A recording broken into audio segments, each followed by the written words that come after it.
The recent flare-up over the president's seeming approval of the idea that several U.S. senators who were exercising their First Amendment rights should be executed tells us something about the extreme dichotomy between Republicans and Democrats.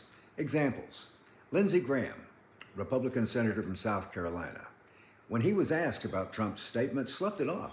He mostly was outraged, I tell you, at the Democrats who he called despicable, but almost as an afterthought when asked about it, said Trump's statement was, yeah, over the top. Get that? He said the Democrats' actions advising military personnel of their rights were despicable. But as for Trump, he was much less outraged. Yeah, it was over the top. Where is the outrage, Senator, at an obviously inflammatory post that could easily cause some demented Trump fan, and there are many out there, to murder one of these elected representatives?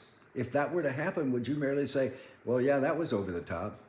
Or Mike Johnson, Speaker of the House. Some call him MAGA Mike. I call him Milquetoast Mike. Here's what he said: "The words that the president chose are not the ones I would use." Apparently the sentiment was the same, but not the words. And speaking of crimes not punishable by death, drug smuggling is not punishable by death either, under federal law or by any state in the union. Yet over 80 people have been killed in our attacks on alleged drug smugglers on the high seas. Even if all those people that we killed were guilty of trafficking in drugs, principally cocaine, they would not be sentenced to death in a court of law, which gets us back to what the congresspeople were referring to.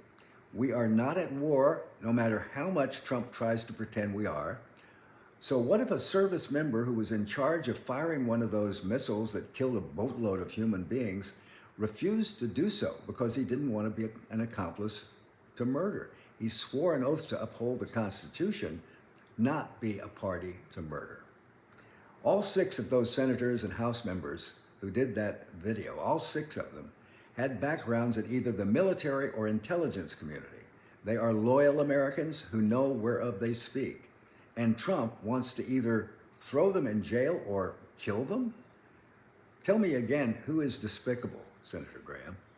Onward.